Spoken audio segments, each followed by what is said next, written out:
Can you hear me now? Yeah, I can hear you. All right. Hey, it's Jonathan Lunger at hologramchat.com. This is episode 81 of the fireside chat. And let me turn the screen a little so you can see the fire here. Yeah, it's my birthday, and thank God I got Marcia Bell here, and we're going to talk about a little music. How you doing, Marcia? I am doing El Fabuloso. Awesome. How about you? Doing great.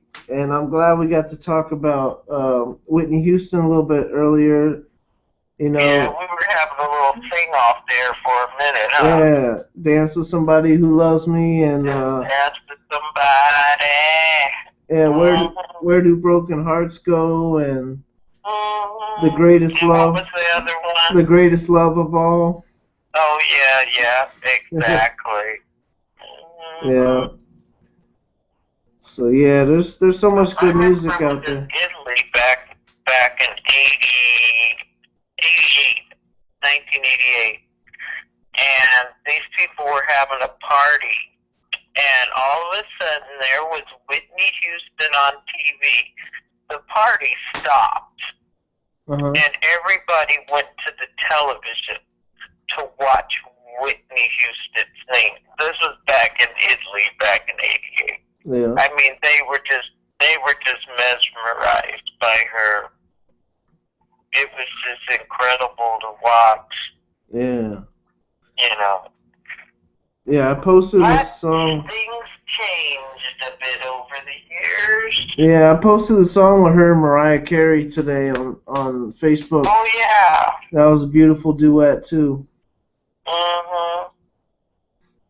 At least Mariah Carey is hanging in there. Yeah. Mhm. And people. Her and Nick Cannon. Yeah, people trying to debate who had the stronger voice, and then somebody came on the YouTube comments and said, you know, the one singer was singing in the upper E5 range, and the other singer was singing in the upper different range, and like you can't compare two people in different ranges. Exactly. I mean, Mariah Carey definitely has that range. I mean, she could go soprano in a second. Mm-hmm. Whitney Houston could at first, but once she's gotten to the drugs and everything, her voice just went. She had to stop performing because they said she'd do concerts and she'd get moved off the stage. Well, I don't know about all that because I wasn't there and all that, but all I know is that they both had amazing voices, and you know, Mariah Carey still does. Yeah, exactly. I remember when she was singing at Michael Jackson's funeral, she kind of she didn't stumble, but she couldn't quite have the control that she usually, but it was just because she was trying not to cry. Right. You know, and she was like so embarrassed, and she was like, I did such a terrible job, and blah, blah, blah, blah. But that wasn't true because she did excellent. I mean, she held it together. Yeah. She held it together, and you could tell she wanted to just break down. Yeah, and we talked about who the manager was for these artists back in the day in the 80s, and like how MTV was very selective, and they were trying to censor people, and they yeah, I remember MTV would not play any black artists except for Joan Armstrong, and I think they once played in Living Color. Once or twice. Yeah, and like Lionel Richie, like once his music got watered down to a more soft level, they were loving it, but they weren't trying to play the Brick House or whatever that you mentioned. No way, Jose. Yeah. And I mean, they played Michael Jackson, I think, in 1984, and they really didn't want to. Right. They didn't even want to play Michael Jackson, but he spent so much money on that that video for Thriller, it was the first video that cost $1 million. Yeah, I I mean, remember they were talking about that. It's the first video that someone paid $1 million to produce. yeah, I mean, Michael Jackson, Whitney Houston, they're the artists that made MTV successful. Exactly. Yeah, It was just so sad because MTV was such an example of holding people back. right, Like saying, you know what, we're going to control who makes it in the music industry. But right, you know, when you're so tough, when you're so, you know what I mean, there's just no way you can hold a person back. right. There's just no way. I remember watching MTV one day. It was later on, you know, after they got rid of the original DJs. I think Downtown Julie Brown and Carson Daly and stuff like that. And they had this thing, and they said they wanted, people were voting for what they wanted to hear, and it was P. Diddy. Isn't that what he was at first? Or who? No, he was Puff. He was Puff Daddy back then. But the thing is that. Oh, Puff Daddy. Yeah, before that they had. Puff Daddy's number one. Puff Daddy's number one. Right. And I didn't even really know who he was. And it's like, well, the viewers want to see Puff Daddy. They don't want to see. Right. You know, Triumph and all this stuff. Yeah, you know? Yeah, they don't want to see New Boys on the Block and all that. Nova and all this stuff. Yeah. Like, I remember Fab Five Freddy with the MTV Raps back in the day. He brought Blondie out, and, you know, Blondie was already an artist, but once she did that crossover song with the hip-hop, that's when she got real popular. Oh, when she was doing Cars. Rhapsody. Yeah, Rhapsody. Rapture. Yeah, that Rapture. Was the worst rap in history. Yeah, she was. I gotta say, I'm sorry, and they were like, "Oh yeah, she introduced rap." That was the worst, probably worst rap song in the history of human civilization. Right, but at the time, it was like she was like the first white rapper, and so people were like, "Oh, this is something new." And oh yeah, she's the rapper, and you know nobody wanted to play Sugar Hill Gang or whatever. Right. But it was Blondie. They used to be so. What's the thing? They were just racist. That's all. Yeah, but they would be so. What is it when you just go out there and you're so obvious? Yeah. In their, there's even another word, even more. Yeah. You know. It wasn't subtle. It wasn't subtle at all. Powerful than that. Yeah. But yeah. I remember because I was working at a store called Frederick and Nelson's. It used to be Lipman's. Then it became Frederick and Nelson's, and they used to play whatever music. And I remember that Quarter Flash. You remember Quarter Flash? I don't remember that one. It was like oh, I can't even sing it. Don't even let me embarrass myself.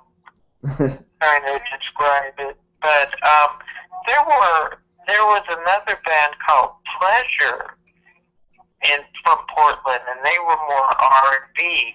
Well, here comes Quarter Flash. They used to be called Seafood Mama, and they were just playing in bars and taverns and stuff. Somehow they got their, song on. And of course, Pleasure was totally ignored, even though they had this really good song out, really good dance song out. It was just so sad to see how the industry was, how racist. And I hate to use the word racist, but unfortunately, Yeah, it's got to be said. that's the reality. Yeah, like it still goes on today, like where they don't want to hear somebody talking about positive stuff like exercise and spirituality and eating right, and they want to hear somebody talk about strip clubs and getting all type of wasted and all this nonsense. Exactly. And you know what I heard in Mass, I don't know if I talked to you about that, but they were saying what true love is. True love is not pornographic. True love isn't, you know what I mean? Yeah. When you really love somebody, you love them, and you're intimate, you know what I'm saying? Mm-hmm. But if you're not like, oh, I want these boobs, I want, this woman who looks like this with the hourglass figure, it doesn't have anything to do with that. Yeah. When you really care for someone and you're intimate, right? You're attracted to one another, but it doesn't have anything to do with boobs and topless and girls gone wild, and that's pornography. Yeah. And it's not real. Yeah. And what people don't understand is that if that's all you think about women, or women thinking the same thing about men, it's not going to lead to anything. Right. It's just not going to lead. You think, oh, I want this woman who's got these boobs, or I want this girl who, she takes off her top and she flashes. Yeah. No, that's not what it's all about. Yeah. I mean, it just is superficial. It is. It's like I posted a video today on Facebook about Easter, and they were saying something like, what part of Jesus is the Easter bunny? Like, people spring into Easter and they're wearing their dresses, he was saying, and like, people want to spring into action and all that mess, but it's like circling back to Whitney's song, where do broken hearts go? It's like once you love somebody, you love them forever. Because you don't say I'm in love with you. You say I love you forever, no matter what. Right. You don't fall out of love or fall into love. It's just a leave the falling in love away. Right. Just say we love each other. Because as the years go by, the relationship and the meaning of love is going to change. Right. First you're in love, lovers, or I don't know how to describe it. You can't keep your hands off each other, blah, blah, blah. Right. And then as time goes on, it diminishes. Right. And at some point you become I don't know if you could use the word soulmate. Right. You become like best friends, or you become comfortable, I guess, with one another. Yeah, the honeymoon phase ends, and but you're each other. You become each other. Is kind of like it more turns into a security blanket, more from a lover. Right. But yeah. And then maybe years later, the attraction comes back again. Yeah. Yeah, Whitney said it best. She's like, once somebody loves you, don't they always love you? And that's true, because if they really love the person in the beginning, they're gonna always love that person forever. Because it's like people, the way they feel about their children, they love their children forever, no matter what. You love your parents forever, no matter what. When you love somebody, it's unconditional. There's no conditions. Yeah. There's no conditions attached to it. Yeah. When you meet the person that you want to live with and be with for the rest of your life. Do you know what I saw on divorce court the other day? What's that? It was a man who was gay and a girl who was gay. Mm. And they were in divorce court. They were married. And he said, I always dated males and she always dated females. But when we met, it was love at first sight. Mm.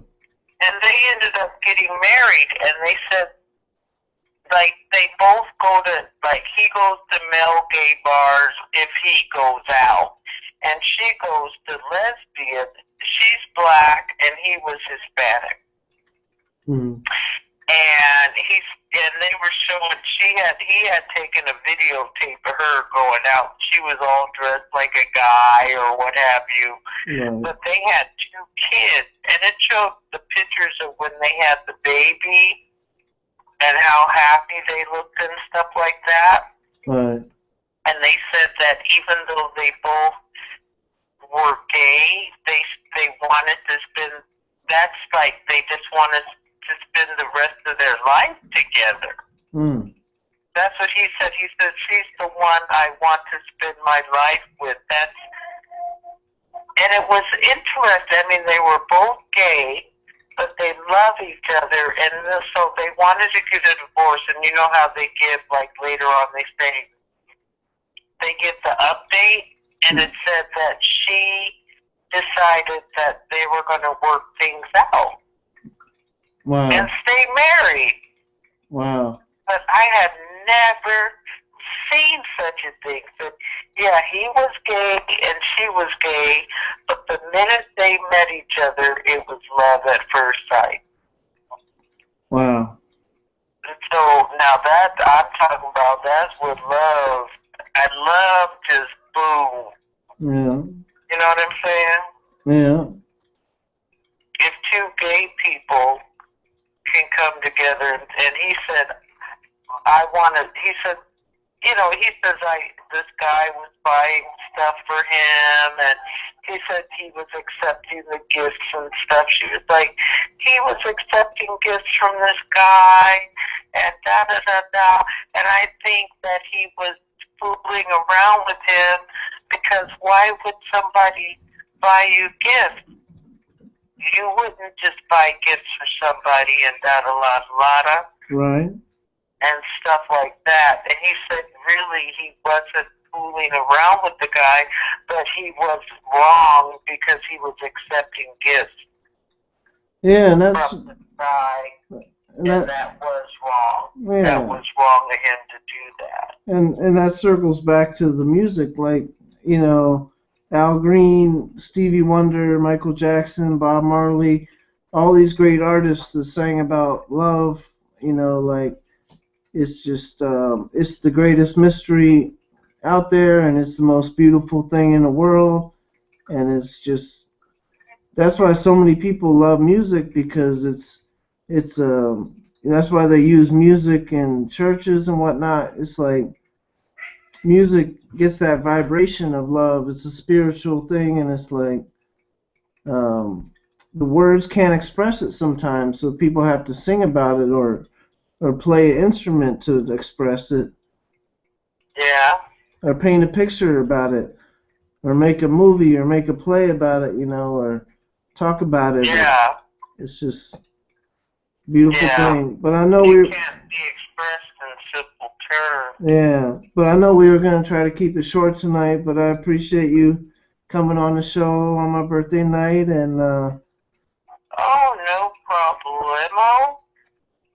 Always a pleasure. Cool.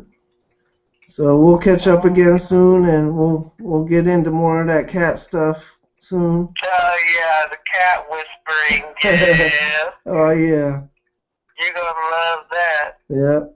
Everybody's gonna love the cat whispering. Definitely. 'Cause it ain't no joke. Yeah. All right. Thanks, Marcia. Have a great night. Thanks. You too, Jonesy. All right. Bye.